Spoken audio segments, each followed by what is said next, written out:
बच्चों, प्रत्येक दिन की तरह आज भी हम लोग पारा मेडिकल के लिए 30 प्रश्न करने वाले हैं, जिसमें 10 फिजिक्स होगा, 10 केमिस्ट्री होगा, 10 बायोलॉजी होगा।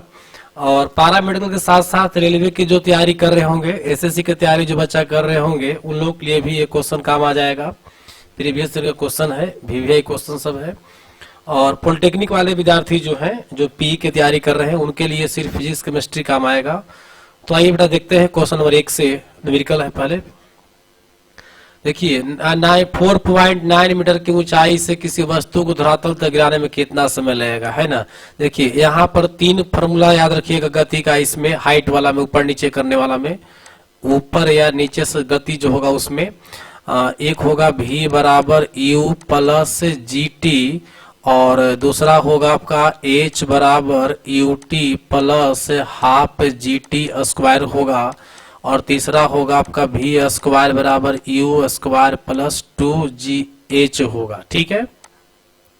अगर बात करें हॉरिजेंटल मोशन के लिए तो उसमें 3 गति वहां भी होता है। v बराबर होता है u प्लस ए टी, दूसरा होता है एस बराबर U T plus half A T square होता है, और तीसरा होता है इसमें v स्क्वायर बराबर यू स्क्वायर प्लस 2as होता है। समझ गए बेटा। एंड याद रखना कि इसमें सिर्फ चेंजिंग क्या होता है, जो एस है वह एच बन जाता है, जो ए है वो जी बन जाता है। समझ गए, सिर्फ 2 चेंजिंग होता है। तो आइए देखते हैं, मेरे यहाँ दिया हुआ है प्रश्न में है कि हाइट बराबर दिया हुआ है 4.9 मीटर और जी का मान दिया हुआ है 9.8 मीटर पर सेकंड स्क्वायर, याद रखना होता है। और आपसे टाइम पूछा जा रहा है, टाइम क्या होगा। तो देखिए एच और टी से संबंधित बीच वाला 2 नंबर का फॉर्मूला है, तो लगा देंगे एच बराबर U T plus half A T square, तो यू तो 0 हो जाएगा, तो सिर्फ लगा देंगे हम लोग हाफ जी टी स्क्वायर। तो एच का मान रखा दीजिए 4.9 बराबर क्या हो जाएगा, 1/2 गुने 9.8 गुने टी स्क्वायर। तो 2 से कट जाएगा, 4.9 मरतबे 4.9 से कैंसिल हो जाएगा, 1 मरतबे, तो टी स्क्वायर बराबर 1 हो जाएगा। यानी टी बराबर क्या हो जाएगा आंसर, टी बराबर हो जाएगा आंसर बेटा कितना, 1 सेकेंड। इसलिए आंसर क्या मारिएगा, 1 मारिएगा। क्लियर हो गया। चलो अब चलते हैं क्वेश्चन नंबर 2। किसी वस्तु पर 20 न्यूटन का बल लगाया जाता है यदि यह बल की दिशा में काम करे। यहाँ पर कुछ पॉइंट नोट कर लेना है आप लोग को। यदि इस प्रकार से बल लग रहा हो, अगर बल लग रहा है इधर इस दिशा में और विस्थापन भी दोनों सेम दिशा में, तो थीटा बराबर होता है 0 डिग्री, और इसमें जो वर्क होता है वो वर्क होता है मैक्सिमम। क्या होता है, मैक्सिमम। अगर इस प्रकार से मान लो ऑब्जेक्ट है, फोर्स लगा रहा है ऊपर की ओर, विस्थापन हो रहा है इस दिशा में, तब थीटा बराबर 90 होगा और वर्क बराबर यहाँ जो है क्या होगा बेटा, 0 हो जाएगा। अगर यह कंडीशन हो कि फोर्स लगा रहे हैं इस दिशा में और डिस्प्लेसमेंट हो रहा है इस दिशा में, मतलब थीटा बराबर होगा कितना, 180 डिग्री, तब वर्क जो होगा वह क्या होगा, मिनिमम होगा। क्लियर हो गया। इसको नोट कर लीजिए पहले आप लोग। देखो यहाँ पर क्या होता है ना कि फॉर्मूला होता है वर्क बराबर एफ कॉस थीटा होता है। तो कॉस के रिस्पेक्ट में 0 का मान सबसे अधिक होता है, कॉस के रिस्पेक्ट में 90 का मान 0 होता है, कॉस के रिस्पेक्ट में 180 का मान सबसे कम होता है, इसीलिए काम भी सबसे कम होगा। चलिए अब चलते हैं हम लोग क्वेश्चन पर। तो क्वेश्चन पे दिया हुआ है फोर्स बराबर दिया हुआ है 20 न्यूटन, डिस्प्लेसमेंट दिया हुआ है 60 मीटर। तो पूछा जा रहा है आपसे कि बल कितना कार्य करेगा, वाट। डब्ल्यू वाला फॉर्मूला हो जाएगा एफ एस कॉस थीटा। ये हमारा 20 न्यूटन है, ये हमारा 60 न्यूटन है। कॉस कितना बैठेगा, कॉस 0 डिग्री बैठेगा क्योंकि सेम डायरेक्शन है। तो ये हो जाएगा 1200 गुने 1 बराबर कितना हो जाएगा, इसका हो जाएगा 1200 जूल हो जाएगा। तो आप देखिए ऑप्शन ए नहीं होगा क्योंकि यहाँ पर न्यूटन है, इसीलिए 1200 जूल यहाँ नन ऑफ दीज में होगा, यानी आंसर क्या मारेंगे, डी मारेंगे। अब चलते हैं क्वेश्चन नंबर 3 की ओर। बैटरी के ऋणात्मक ध्रुव से जुड़े हुए इलेक्ट्रोड को क्या कहते हैं? बेटा देखिए, कोई भी बैटरी होता है उसमें दो प्रकार का इलेक्ट्रोड होता है। कोई भी बैटरी होता है ना, उसमें दो प्रकार का इलेक्ट्रोड होता है। एक इलेक्ट्रोड देखो यहाँ बना दिए हैं, इस प्रकार से रड हो गया, और एक इलेक्ट्रोड यहाँ बना दिए हैं इस प्रकार से। एक पॉजिटिव होता है और दूसरा क्या होता है, निगेटिव होता है, और दोनों को मिश्रित रूप से हम लोग बोलते हैं इलेक्ट्रोड। क्या बोलते हैं इसको? इलेक्ट्रोड बोलते हैं। ठीक है, पॉजिटिव वाले को बोलते हैं एनोड, पॉजिटिव वाले को क्या बोलते हैं? एनोड, और निगेटिव वाले को बोलते हैं कैथोड। इसीलिए आंसर क्या हो जाएगा? निगेटिव से पूछ रहा है ना आपसे, तो आंसर क्या मारिएगा? कैथोड, ऑप्शन ए हो जाएगा। क्लियर हो गया? तो निगेटिव वाले क्या बोलोगे? कैथोड। निगेटिव वाले को कैथोड और पॉजिटिव वाले को एनोड बोलते हैं। अब आते बेटा क्वेश्चन नंबर 4। 4 नंबर क्वेश्चन का आंसर दीजिए फटाफट, बहुत आसान है। क्या आंसर होगा? आंसर दो।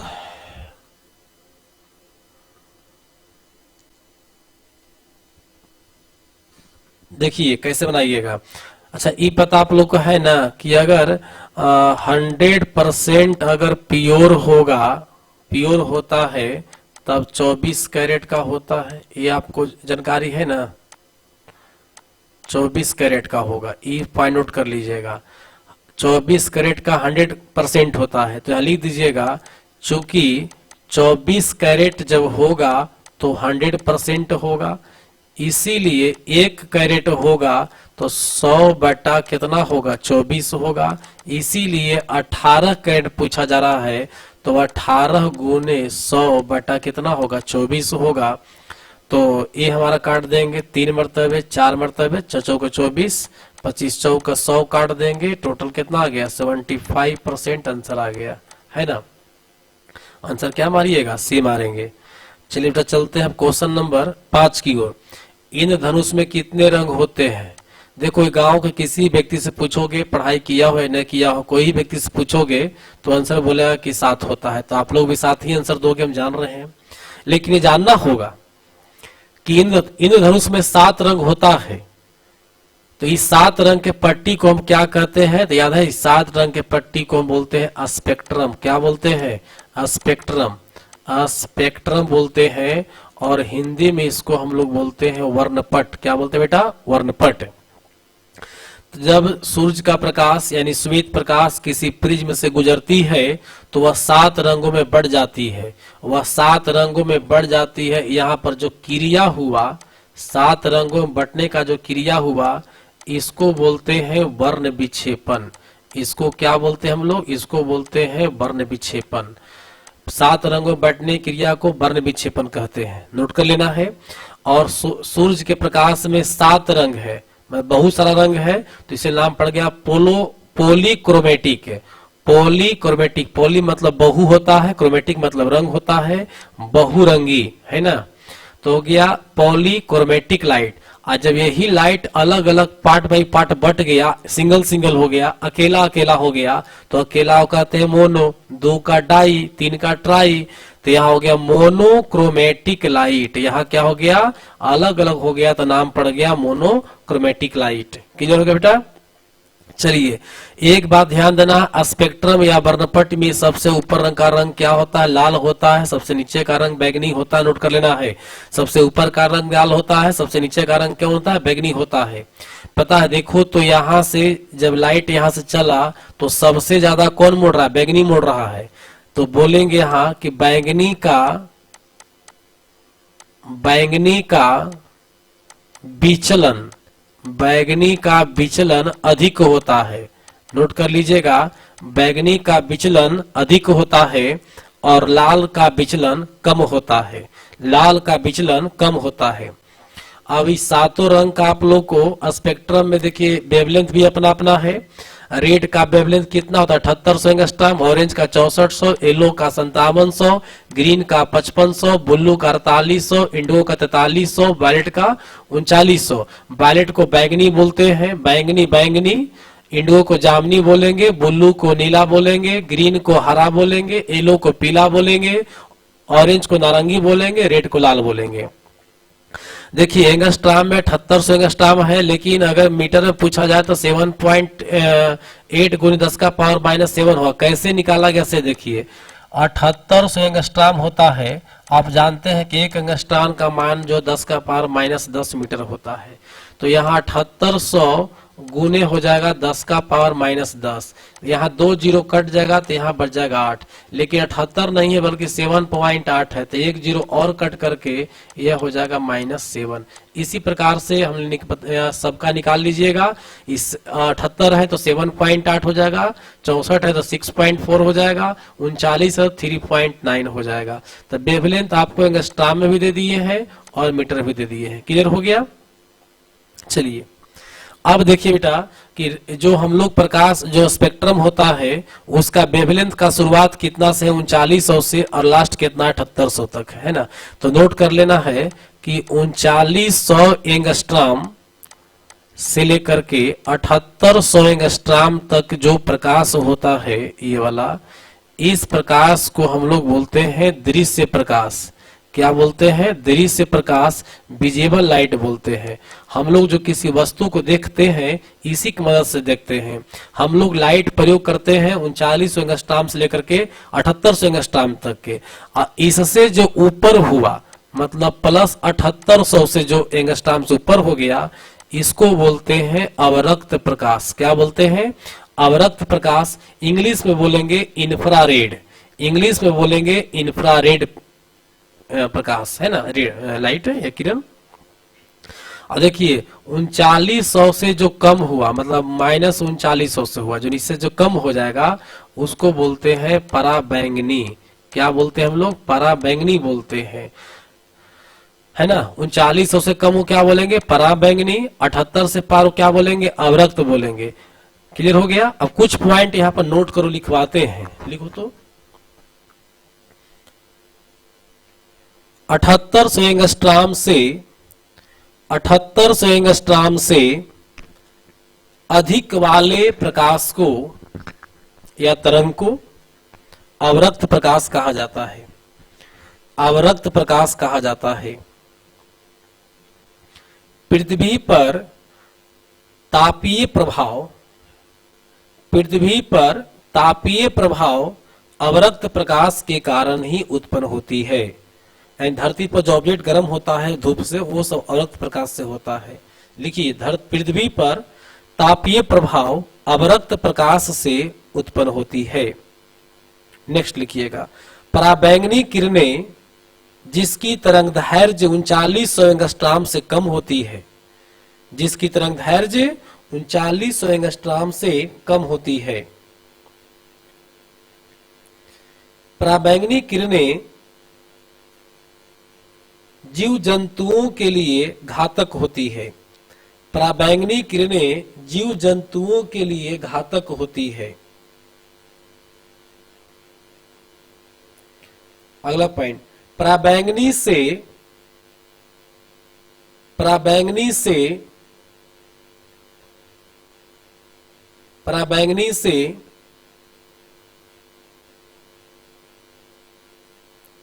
हम लोग को ओजोन परत बचाता है। ओजोन परत, बेटा ऐसे लिख लो,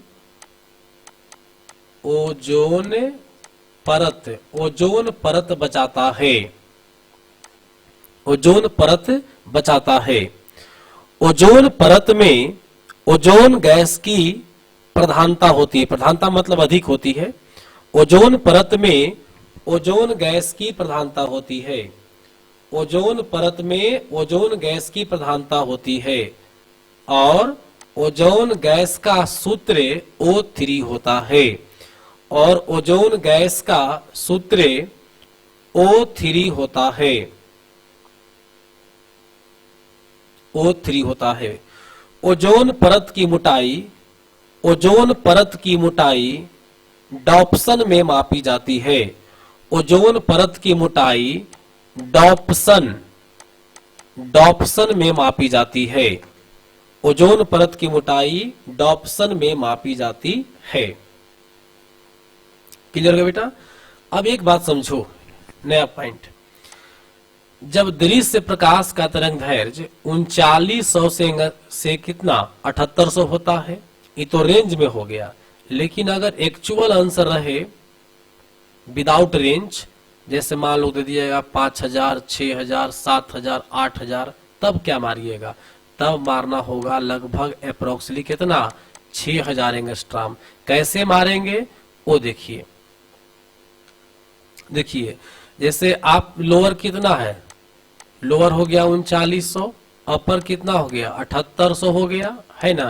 ये दोनों का एवरेज निकाल दीजिए तो 3900 प्लस 7800 बटा 2 होगा एवरेज में, तो ये आ जाएगा जानते हैं कितना 5850 एंगस्ट्रॉम आ जाएगा।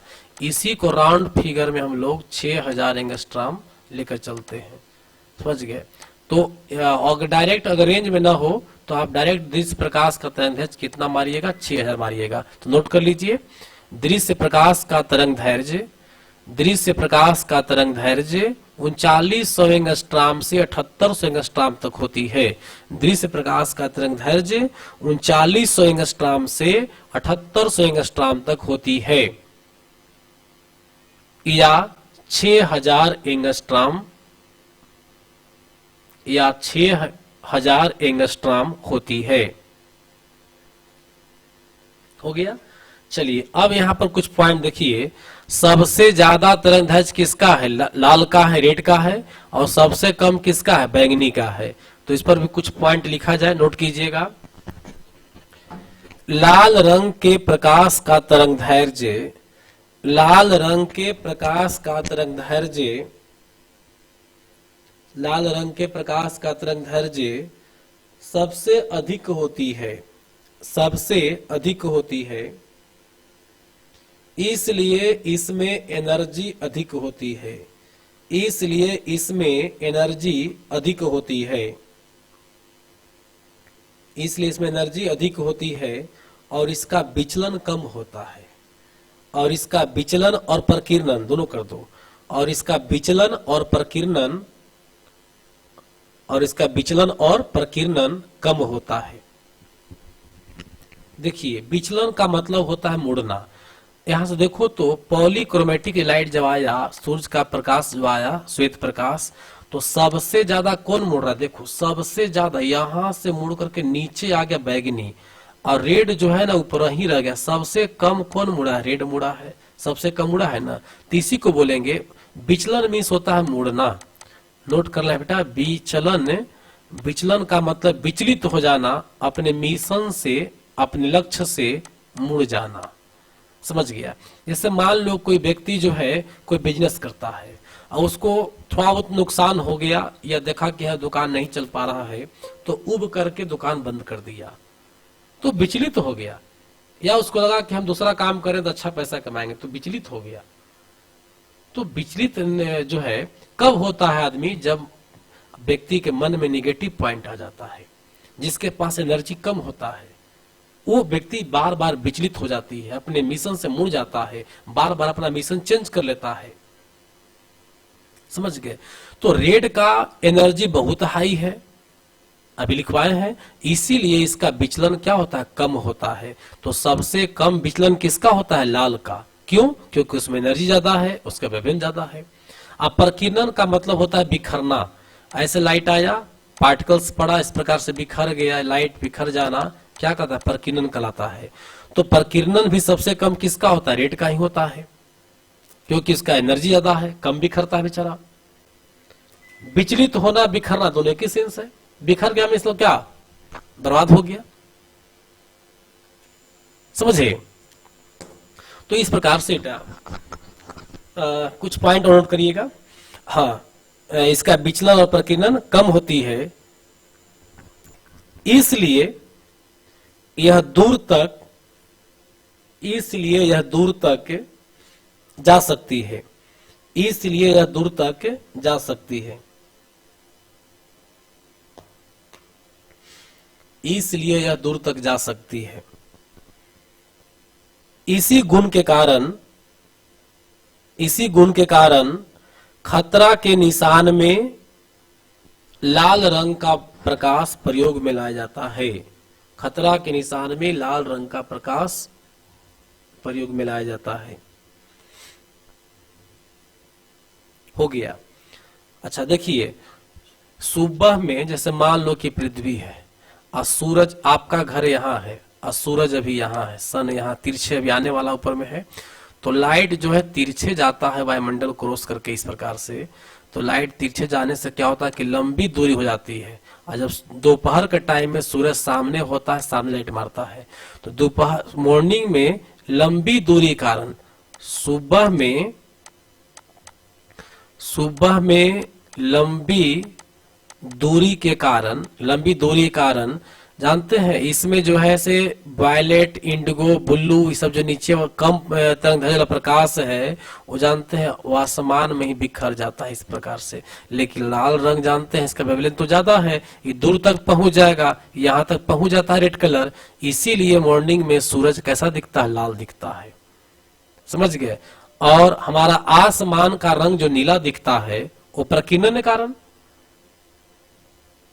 ब्लू, नीला, इंडिगो, वायलेट, ये सब जो है ना आसमान में बिखरे हुए रहते हैं, धरती पर पूरा पहुंचता नहीं है। धरती पर मुख्य रूप से एक रेड कलर ही जो है जो पूरी तरह से पहुंच पाता है, बाकी सब कलर है ना आसमान में बिखरे हुए रहते हैं, इसीलिए आसमान का रंग कैसा दिखता है, नीला। लेकिन जानते हैं अंतरिक्ष में आकाश का रंग पूछा जाए आपसे, अंतरिक्ष का रंग अगर पूछा जाए आपसे कि अंतरिक्ष का रंग कैसा होगा, अंतरिक्ष का रंग आपसे पूछा जाए तो क्या बोलिएगा, काला बोलिएगा, क्योंकि वहां प्रकाश का प्रकीर्णन नहीं होता है। बेटा चलो अब चलते हैं क्वेश्चन नंबर 6 की ओर। रॉकेट के सिद्धांत पर काम करती है। चलो बहुत प्रचलित क्वेश्चन, फटाफट आंसर दीजिए बेटा। देखो एक पे ध्यान देना बेटा, रॉकेट जो है इस प्रकार का है, ये वाला देखो रॉकेट, इसका कहीं भी देखिएगा फिगर का रॉकेट का ना तो हमेशा जो जनरली खड़ा ही बनाया जाता है, समझ गए इस प्रकार से। अब अगर एरोप्लेन की बात करते हैं है ना, तो एरोप्लेन की बात करते हैं अगर हम लोग, ऐसे तो हॉरिजॉन्टल होता है।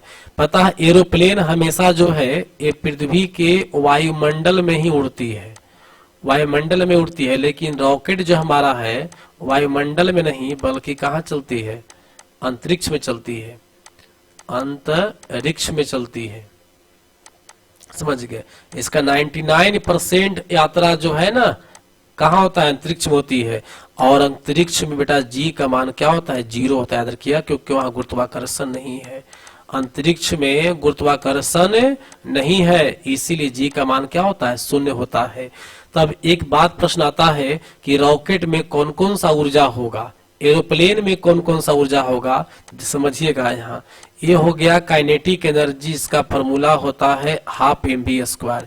ये हो गया पोटेंशियल एनर्जी, इसका फॉर्मूला होता है mgh। ठीक है। तो रॉकेट की अगर बात करें तो रॉकेट में तो वेलोसिटी है, चल रही है, चाल होबे करेगा, तो इसका मतलब है काइनेटिक एनर्जी भी होगा। लेकिन रॉकेट में जी तो नहीं होगा, क्योंकि अंतरिक्ष में रॉकेट चलती है। अरे पृथ्वी का वायुमंडल तो 4 सेकंड में पार कर जाएगा जी, 4 से 5 सेकंड में वायुमंडल पार कर जाएगा पूरा रॉकेट। तो इसको थोड़े गिनेंगे हम लोग, लंबा समय उसका कहाँ बीतता है, अंतरिक्ष बीतता है। तो देखो वहां पर जो है जी नहीं होगा, अंतरिक्ष में जी नहीं होगा, इसलिए कहेंगे रॉकेट में पोटेंशियल एनर्जी मतलब स्थितिज ऊर्जा नहीं होगा। रॉकेट में काइनेटिक एनर्जी होगा, लेकिन पोटेंशियल एनर्जी नहीं होगा। पोटेंशियल का मतलब क्या, स्थितिज ऊर्जा। लेकिन एरोप्लेन की बात करें तो इसमें काइनेटिक के साथ साथ पोटेंशियल भी होगा, क्योंकि यहाँ पर गुरुत्वाकर्षण के अंदर ही काम कर रहा है, इसीलिए दोनों होगा इसमें। खैर चलो तो आ जाओ, रॉकेट ये जो है रॉकेट किस पर काम करेगा, संवेग संरक्षण पर काम करेगा। और संवेग संरक्षण जो है बेटा गति का 3rd नियम से मिलता जुलता है, गति का 3rd लॉ से जो मिलता जुलता है, 3rd नियम से मिलता जुलता है, याद रखिएगा। चलिए अगला पॉइंट क्वेश्चन चलते हैं, डीसी प्रदाय का आवृत्ति क्या होगा, डीसी का फ्रीक्वेंसी क्या होगा। अगर हम बात करें इलेक्ट्रिक करंट की, अगर बात करें इलेक्ट्रिक करंट की, इलेक्ट्रिक करंट 2 प्रकार का, एक डीसी होता है, दूसरा एसी होता है। डीसी जो है बेटा एकदम स्ट्रेट लाइन में गमन करता है, जबकि मतलब कोई ऊपर नीचे नहीं, जबकि एसी में हमेशा वोल्टेज फ्लक्चुएट करते रहता है, इसमें साइकिलिंग चलते रहता है, यानी इसका साइकिलिंग होता है 50 साइकिल पर सेकेंड, इसलिए कहेंगे कि इसका फ्रीक्वेंसी होता है 50 हर्ट्ज होता है, 50 हर्ट्ज होता है, जबकि डीसी का फ्रीक्वेंसी जो होता है वो 0 हर्ट्ज होता है, क्योंकि इसमें साइकिल होता ही नहीं है। बात समझ गए? चलिए, तो क्या मारेंगे? बिहार मारेंगे हम लोग। क्लियर हो गया? अब चलते बेटा 8 नंबर क्वेश्चन। उच्च वोल्टता और निम्न धारा मापने के लिए बैटरियों को किस क्रम में जोड़ना चाहिएगा? ये हो गया आपका श्रेणी क्रम और ये हो गया आपका समांतर क्रम। ठीक है बेटा, देखिए इसमें अगर ये 2 वोल्ट का है, 2 वोल्ट का है, 2 वोल्ट का है, 2 वोल्ट का है, तो श्रेणी क्रम में जानते हैं टोटल 8 वोल्ट प्राप्त हो जाएगा। ठीक है, अगर ये समानांतर में 2 वोल्ट का है, 2 वोल्ट का है, 2 वोल्ट का है, 2 वोल्ट का है, तो इसका टोटल वोल्टेज 2 वोल्ट होगा। बात समझे? तो देखिए समानांतर क्रम में वोल्टेज जो है चेंज नहीं होता है, ज्यों का त्यों रहता, नोट कर लोगे। समानांतर क्रम में वोल्टेज नहीं बदलता है, ज्यों का त्यों रहता है। श्रेणी क्रम में वोल्टेज बढ़ जाता है, श्रेणी क्रम में वोल्टेज बढ़ जाएगा, धारा नहीं बढ़ेगा। अगर धारा मान लो यहाँ 3 एम्पियर है, यहाँ भी 3 एम्पियर, यहाँ भी 3 एम्पियर है, यहाँ भी 3 एम्पियर है, तो धारा यहाँ भी 3 एम्पियर होगा। बात समझ गए? लेकिन अगर इस पर 3 एम्पियर धारा है, 3 एम्पियर यहाँ भी है, 3 एम्पियर यहाँ भी है, 3 एम्पियर यहाँ भी है, तब जानते हैं ये हो जाएगा चरती है कितना? 12 एम्पियर हो जाएगा। तो समानांतर क्रम में धारा बढ़ेगा, समानांतर क्रम में धारा बढ़ेगा, अब वोल्टेज ज्यों का त्यों रह जाएगा, और श्रेणी में वोल्टेज बढ़ जाएगा, धारा ज्यों का त्यों रहेगा। इसका मैकेनिकल तरीका से हम समझाते हैं, लेकिन अभी समय के अभाव में समझा नहीं पाएंगे। चलिए अब चलते बेटा हाँ, तो आंसर क्या इसका हो जाएगा? उच्च वोल्टता, यानी श्रेणी का प्रयोग करना होगा। आंसर क्या हो जाएगा? बिहार। अब चलते बेटा क्वेश्चन नंबर 9 की ओर। चलो फटाफट आंसर दो। तो बल और बल भुजा का गुणनफल क्या कहलाता है?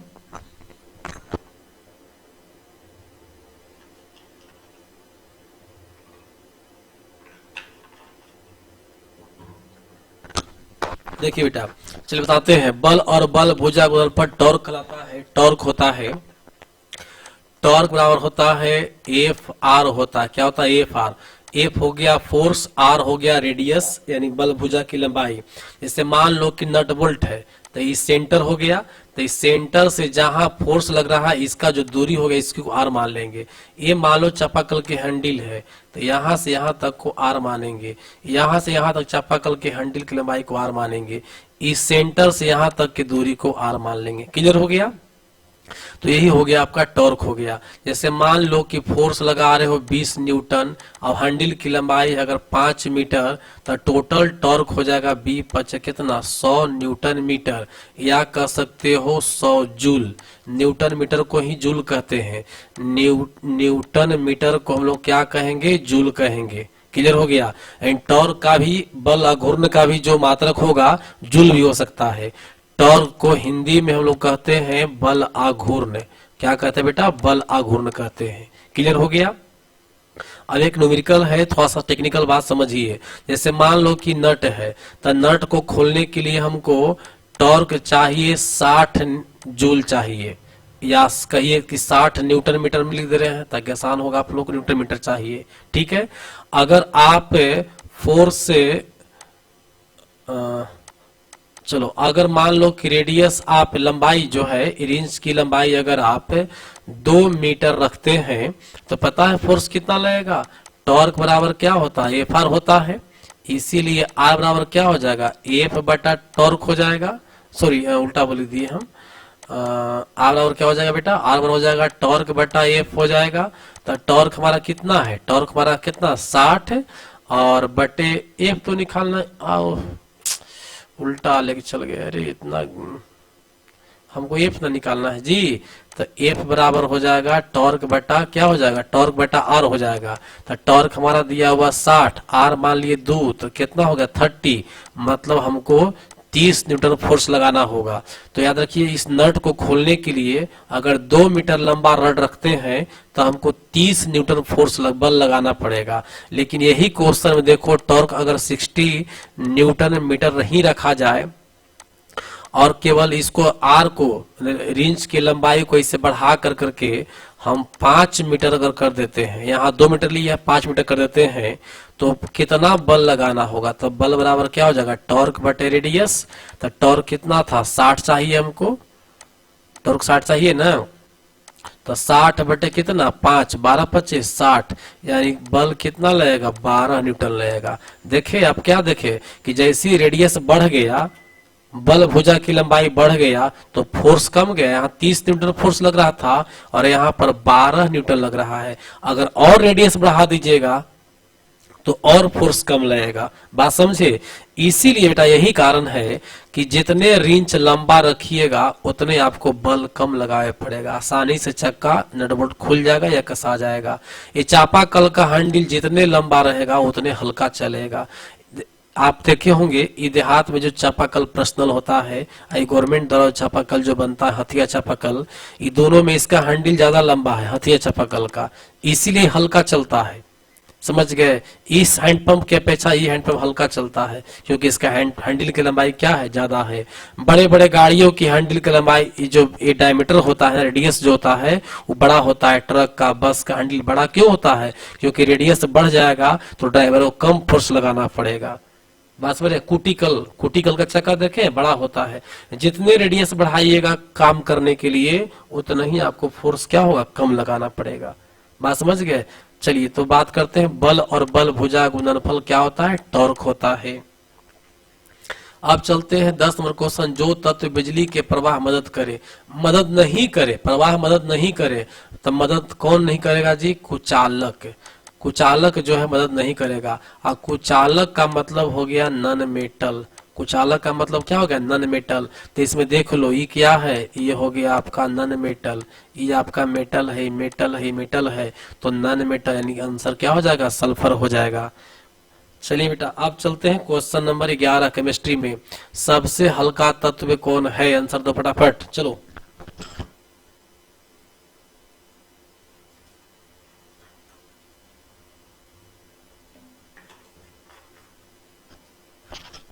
चलिए हाँ राइट, सही आंसर क्या होगा? ए होगा। कुछ पॉइंट लिखे बेटा फटाफट यहाँ लिखवाते हैं।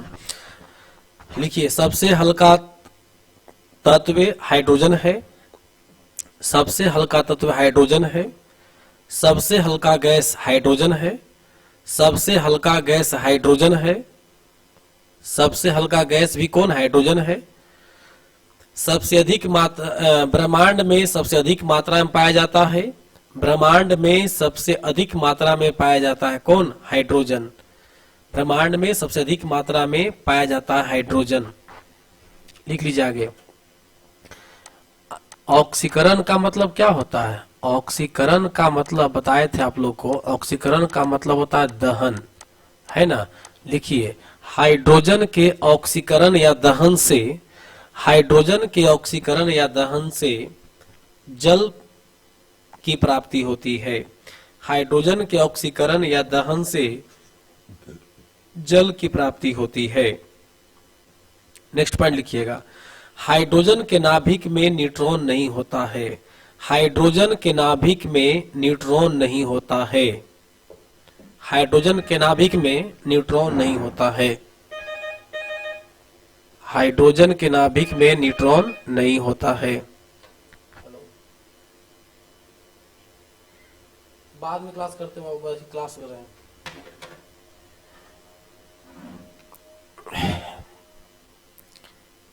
हाइड्रोजन के नाभिक में न्यूट्रॉन नहीं होता है, नोट कर लीजिए बेटा। लेकिन जानते हैं इसका ड्यूटेरियम और ट्राइटेरियम जो समस्थानिक है उसमें न्यूट्रॉन होता है। ड्यूटेरियम में होगा इसका 1 न्यूट्रॉन हो जाएगा और ट्राइटेरियम में 2 न्यूट्रॉन हो जाएगा। चलो ठीक है बेटा, आप सेकेंड पॉइंट जो है ना उसको नोट कर लो। आंसर तो टिक लगा देते हैं इसका। सेकेंड पॉइंट क्या? हीलियम है। हीलियम पर भी नोट कर लो।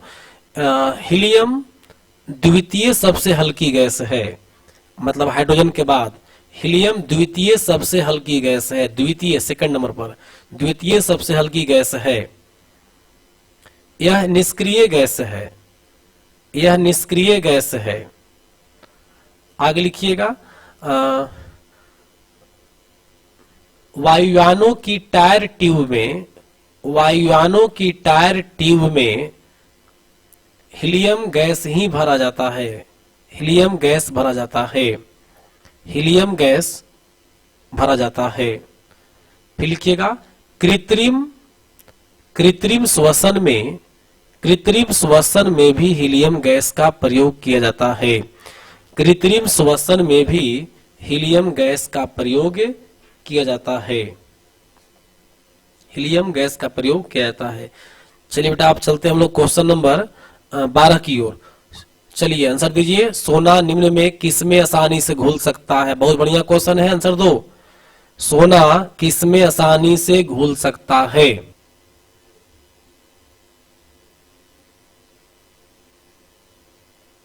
चलो राइट आंसर इसका होगा बेटा अम्लराज। 12 का आंसर क्या होगा? सी होगा। अब पता है अम्लराज किसका मिश्रण है? अम्लराज में जो है नाइट्रिक एसिड और कौन होता है? अम्लराज में नाइट्रिक एसिड और आपका जो है हाइड्रोक्लोरिक एसिड होता है। तो जानते हैं इसमें कई भाग क्या होगा, जानकारी आप लोग को है? चलिए नोट कर लीजिए फॉर्मूला इसका। इसमें जो है 3 भाग HCl होगा और प्लस 1 भाग जो है HNO3 होगा। कई भाग? 1 भाग, मतलब 3 पार्ट्स, दोनों का अनुपात 3:1 होता है। 3 भाग इक्वारेजिया में 3 भाग HCl होता है और 1 भाग जो है क्या होता है? नाइट्रिक अम्ल HNO3 होता है। चलिए अब चलते हैं क्वेश्चन नंबर 13 की ओर। दिया सलाई में प्रयुक्त होता है, बहुत प्रचलित क्वेश्चन है, बताइए फटाफट। चलो दिया सलाई में लाल फास्फोरस होगा, ऐसे भी लाल देख के पता चल रहा होगा, लेकिन जानते हैं लाल और सफेद में सबसे घातक जो है ना, ये सफेद यानी पीला फास्फोरस, सफेद या पीला फास्फोरस एक ही है, ज्यादा घातक होता है। चलिए अब चलते हैं क्वेश्चन नंबर 14 की ओर। कार्बनिक यौगिक के सूक्ष्म जीवों द्वारा धीरे धीरे अपघटित होने वाली क्रिया क्या कहलाता है? राइट, कोई भी कार्बनिक यौगिक के सूक्ष्म जीव द्वारा जो अपघटन होता है उसको हम लोग किण्वन कहते हैं। क्या कहते हैं? उसको किण्वन कहते हैं। जैसे शराब का निर्माण किण्वन विधि से होती है ना? तो आंसर क्या हो जाएगा बेटा? डी हो जाएगा। अब चलते हैं क्वेश्चन नंबर 15 की ओर। कार और मोटर गाड़ियों में प्रयुक्त होने वाला पेट्रोल किसका मिश्रण होता है? बताइए, आंसर दो फटाफट।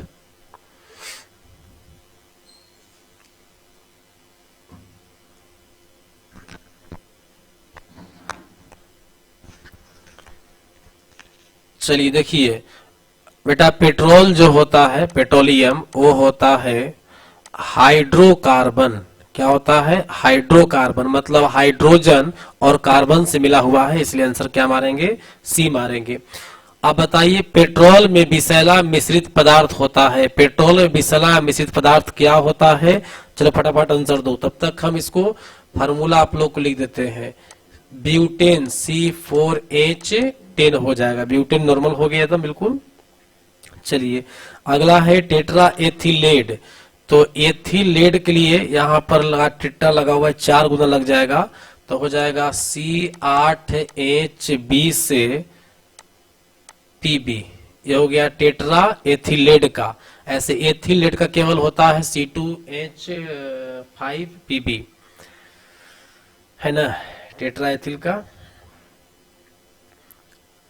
टेट्रा एथिल विषय लगता, ठीक है।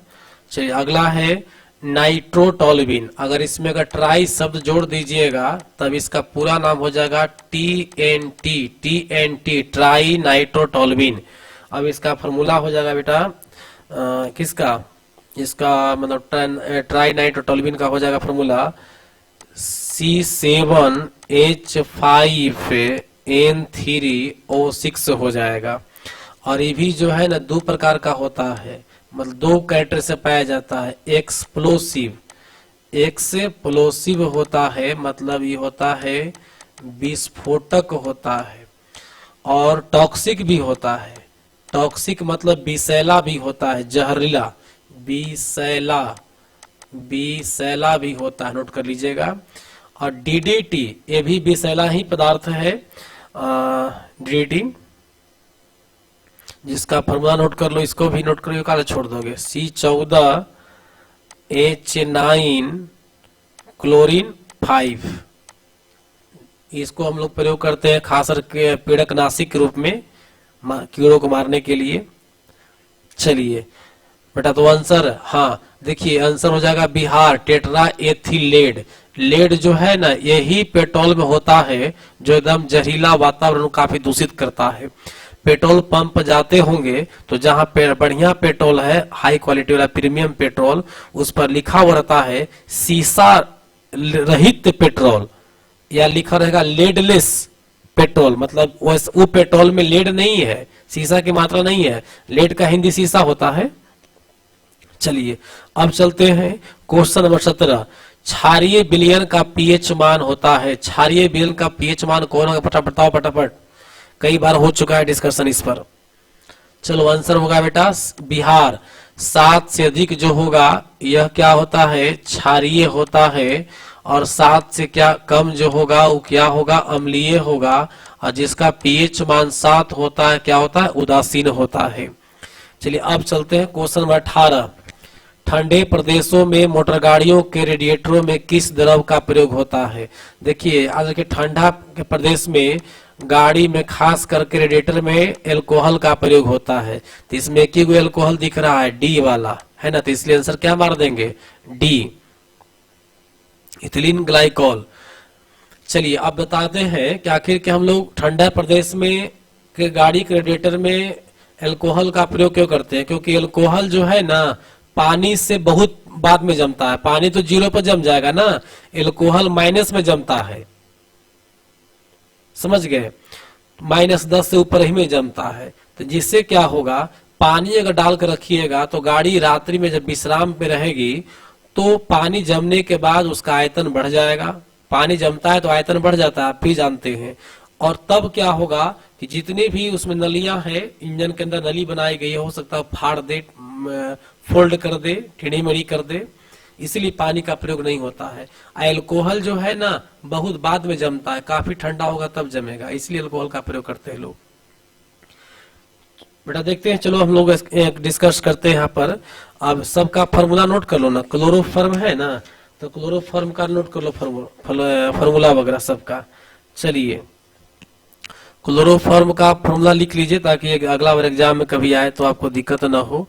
CHCl3, CHCl3, और जानते हैं टॉक्सिक होता है, ये भी जहर होता है, समझ गया ना। जल का तो फार्मूला पता ही होगा आप लोग को, H2O होगा, लेकिन अगर भारी जल का अगर पूछा जाए तब क्या होता है? D2O होता है। और फिनॉल का अगर फार्मूला पूछा जाए बेटा आप लोग से तो C6 से H6 से और O होता है, C6H6 और O होगा किसका? फिनॉल का।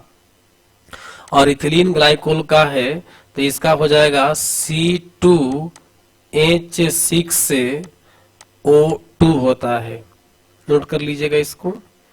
अच्छा, और रेडिएटर के साथ साथ जानते हैं और कई जगह यूज करते हैं इसको, हम लोग नोट कर लो, लिखवा दे रहे हैं। लिखो, स्टंप का नाम सुने हैं?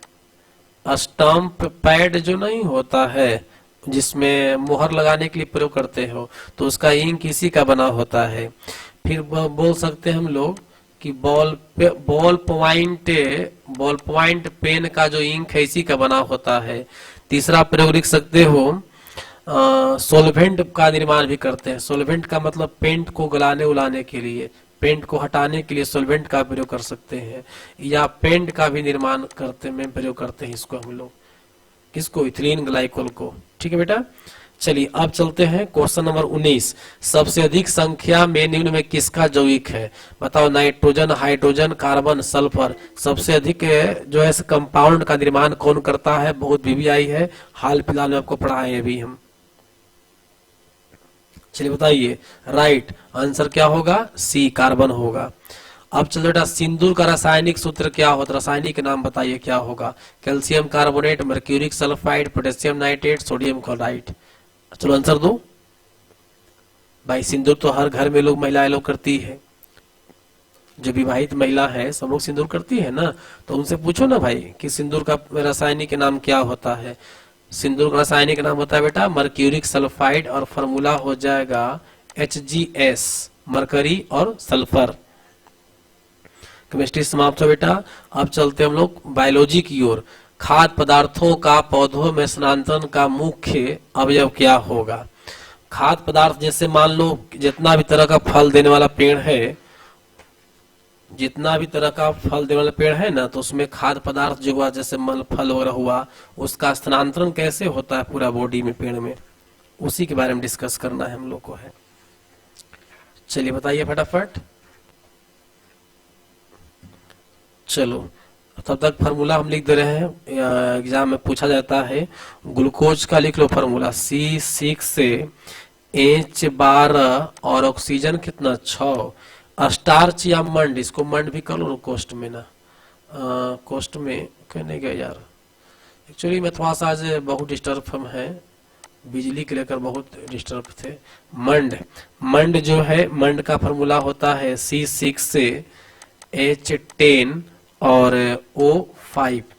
आज बिजली बहुत फ्लक्चुएट कर रही थी, इसीलिए आज जो है ना क्लास में विलंब हुआ, इसके लिए मैं क्षमा प्रार्थी हूँ। बाकी आप लोग मैनेज कीजिएगा। सुक्रोज का हो जाएगा सी कितना C12 और हाइड्रोजन हो जाएगा 22, ऑक्सीजन हो जाएगा 11 सुक्रोज का। अब प्रोटीन का जो है ना आगे फंक्शनल फार्मूला लगेगा और पीछे लग जाएगा इसका CHNH2 और COOH लग जाएगा, OH ऑक्जेलिक एसिड। चलिए ये हो जाएगा। हाँ तो बात आया था कि पौधों में भोजन का स्थानांतरण कैसे होता है बेटा, तो ये होगा सुक्रोज के माध्यम से होता है। किसके माध्यम से? सुक्रोज के माध्यम से। अब चले क्वेश्चन 22। एक स्वस्थ मनुष्य का रक्तचाप, रक्तचाप का मतलब ब्लड प्रेशर मतलब बीपी कितना होता है? तो बताओ फटाफट आंसर करो। देखो ये जो है डिजिटल मशीन है ना, डिजिटल मशीन हो गया, ये मैनुअल हो गया, ये मैनुअल हो गया, समझ गया। मैनुअल जानकार लोग ही यूज करते हैं और डिजिटल तो कोई भी यूज कर लेता। हालांकि जानते हैं डिजिटल जो है ना सफिशिएंट नहीं है, सही डेटा नहीं दे पाता है। बेटर कौन है? मैनुअल वाला। चलिए अब आते हैं, देखते हैं यहाँ पर आंसर हो जाएगा बेटा बिहार 120/80। सिस्टोलिक प्रेशर 120 होगा और डायस्टोलिक प्रेशर कितना होगा? 80 होगा। चलिए अब चलते हैं, मनुष्य के मस्तिष्क का सबसे बाहरी झिल्ली क्या होगा? मस्तिष्क का जो झिल्ली है मस्तिष्क में हड्डी के नीचे, असल के नीचे, उसमें 3 लेयर होता है। एक होता है पिया मैटर, ड्यूरा मैटर और होता है एंड्रोक्राइड होता है।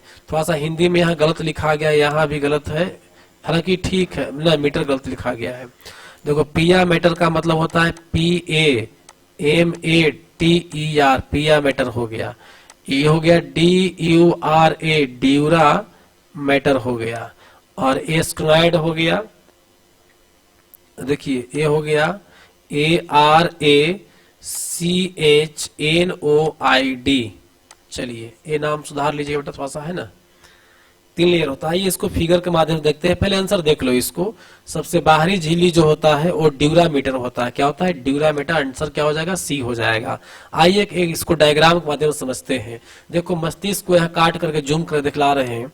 सबसे ऊपर जो आप देख रहे हैं पीला पीला हल्का कलर का, ये हमारा बोन हो गया, अस्कल बोन बोलते हैं इसको। क्या बोलते हैं? अस्कल, यानी खोपड़ी हमारा हो गया, ये खोपड़ी हड्डी हो गया, ठीक है। और इसके बाद जो ये दिख रहा है ना ये वाला, सबसे यही 3 गो झिल्ली है। देखो एक ये हो गया, एक ये झिल्ली हो गया और एक बीच में कलर चेंज कर दे रहे हैं। देखिए ये कलर ही चेंज कर दे रहे हैं, देखो ये वाला। तो 3 लेयर हो गया बेटा, है ना। क्या लेयर हो गया? 3 लेयर हो गया। एक लेयर ये वाला हो गया पूरा, एक लेयर ये वाला पूरा हो गया, एक लेयर ये वाला, 3 लेयर हो गया। तो सबसे जो नीचे है वो है पिया मैटर, अंदर में इनर है, इनर है पूरा, इनर हो गया। अब मिडिल में जो हो गया एंक्रोवाइड हो गया। मिडिल में कौन हो गया? एंक्रोवाइड हो गया, है ना। और सबसे बाहर में जो हो गया आउटर जो हो गया, आउटर कौन हो गया? ड्यूरा हो गया। तो सबसे बाहरी में कौन हो गया? आउटर झिल्ली हो गया। 3 प्रकार का मेम्ब्रेन, मतलब हमारा ब्रेन जो है, हमारा जो मस्तिष्क होता है, मस्तिष्क के ऊपर में 3 प्रकार का झिल्ली है, मेम्ब्रेन है, और तब ऊपर से खोपड़ी है, तब जा खोपड़ी हड्डी, और उसके बाद स्किन है, उसके बाद जाकर के बाल मिलता है। कई एक लेयर में हमारा ब्रेन जो है ना बंधा हुआ होता है। चलिए ठीक है, अब चलते हैं हम लोग नेक्स्ट क्वेश्चन की ओर। छाया में पनपने वाले पौधों को क्या कहा जाता है? चलिए आंसर दीजिए फटाफट। देखो यहाँ पर हिलियो नहीं, यहाँ पर होगा बल्कि हैलो होना चाहिए, हैलोफाइट्स। हैलोफाइट्स होगा। तो हैलोफाइट्स जो होता है वो एक प्रकार का साल्ट है, लवण है। लवण युक्त मिट्टी जो होती है, जो मिट्टी नमकीन होता है, उसमें जो प्लांट पाए जाते हैं उसको हैलोफाइट्स कहते हैं। थियोफाइट्स जो है, थियो नहीं होता है, थ्रो होता है, THERO, थीरोफाइट्स, थीरोफाइट्स होता है। ये जो जानते हैं वन सीजनली होता है, वन सीजनली होता है, समझ गए। और ये हो गया सियोकाइट्स, ये हो गया आपका सियोकाइट्स हो गया, जो जानते हैं कहाँ उपजता है, छाया में। तो इसलिए छाया ही पूछ रहा है, तो आंसर क्या मार देंगे, सी। एक बार फिर से रिकॉल कर लो, हैलोफाइट्स साल्ट वाला, नमक में। ये बहुत VVI पॉइंट है, इसको नोट कर लीजिएगा। नमक युक्त या लवण युक्त मिट्टी में कौन पौधा पाया जाएगा, हैलोफाइट्स। चलिए अब चलते हैं क्वेश्चन नंबर 25। मनुष्य में मुख्य श्वसन अंग कौन है? आंसर दो। बहुत इजी क्वेश्चन है, फटाफट आंसर दीजिए।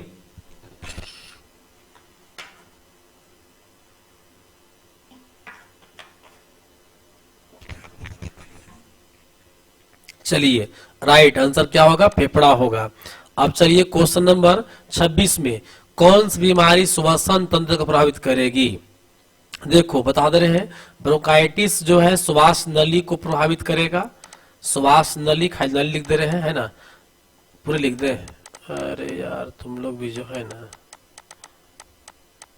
चलिए ये प्रभावित करता है श्वास नली को, है ना। चलिए टीबी प्रभावित करता है फेफड़ा को, निमोनिया प्रभावित करता है फेफड़ा को। तो ये बाबू तीनों श्वसनीय तंत्र न है, इसलिए आंसर क्या मारेंगे, डी मारेंगे। चलिए अब चलते उच्च रक्तचाप अवस्था, मतलब हाई ब्लड प्रेशर को क्या कहा जाता है? आंसर कीजिए फटाफट। चलो आंसर देते हैं बेटा, टाइम अधिक हो रहा है थोड़ा सा, इसलिए फास्ट करो। 27 का आंसर सी हो जाएगा, हाइपरटेंशन। उच्च बीपी वाले को क्या बोलते हैं, हाइपरटेंशन। क्वेश्चन नंबर 28, मछलियों में उत्सर्जी पदार्थ क्या होता है? तब तक आप लोग आंसर कीजिए, हम उसको सोल्व करते हैं। देखिए मछली में जो है ना, यूरिया भी मिलता है, अमोनिया भी मिलता है। यूरिया भी मिलता है, अमोनिया भी उत्सर्जी पदार्थ मिलता है। लेकिन यूरिया जो है ना, नाम मात्र का कम होता है, और मैक्सिमम कौन होता है, अमोनिया होता है। इसीलिए आंसर क्या मारेंगे, अमोनिया मार देंगे। जो दो ऑप्शन, अगर इसमें से अमोनिया नहीं रहता तब यूरिया मारते। क्वेश्चन नंबर 28, किस अंग को शरीर का सबसे व्यस्त अंग माना जाता है? बाबू देखो, फेफड़ा, जबड़ा, वृक्क में, चारों में सबसे व्यस्त जो है ना, हृदय है।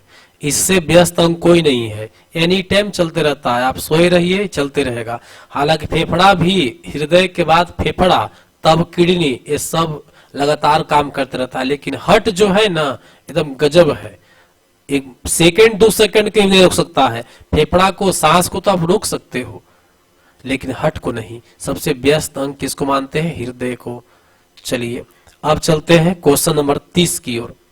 मनुष्य के शरीर में कुल कितने फिंगर बोन्स, फिगर बोन्स का मतलब अंगुली वाला हड्डी पाई जाती है? तो आइए गिनते हैं बेटा। देखो यहाँ फिगर से देखो, ये आपका हथेली हो गया, यहां से यहां तक हथेली बना दिए। हथेली में 1 2 3 4, हथेली में 5 हड्डी हो गया। लेकिन तो हथेली है, फिंगर की बात तो है नहीं। फिंगर में गिनिए, 1 2, 2 हड्डी यहाँ, 1 2 3, 1 2 3, यहाँ भी 3, यहाँ भी 3, 1 2 3, यहाँ भी 3, 1 2 3, यहाँ भी 3। टोटल मिला कितना हो गया, एक हाथ में 14 गो हो गया। तो एक हाथ में 14 गो, फिर 14 गो, 28 गो हो गया। तो हमारा हैंड में कितना हो गया बेटा, हड्डी 28 हो गया। और सेम स्ट्रक्चर पैर में भी होता है, तो लेग्स में भी कितना हो जाएगा, 28 होगा। तो टोटल कितना हो जाएगा, सब मिला करके हो जाएगा टोटल 28, 28 कितना, 56। तो आंसर क्या मारेंगे, बिहार मारेंगे। अभी जो उंगली है ना, आप अपने उंगली को भी देख सकते हो, ये कनिष्क जो है कानी देखो 3 गोगरा में गिरा है तो 3 हड्डी, यहाँ भी 3 हड्डी, सब में 3 हड्डी होता है, अंगूठा में 2 हड्डी होता है, और सेम स्ट्रक्चर पैर में भी होता है। चलो क्लियर हो गया बेटा, आज का सेशन यहीं पर समाप्त करेंगे हम, अब मिलेंगे हम लोग अगली क्लास में।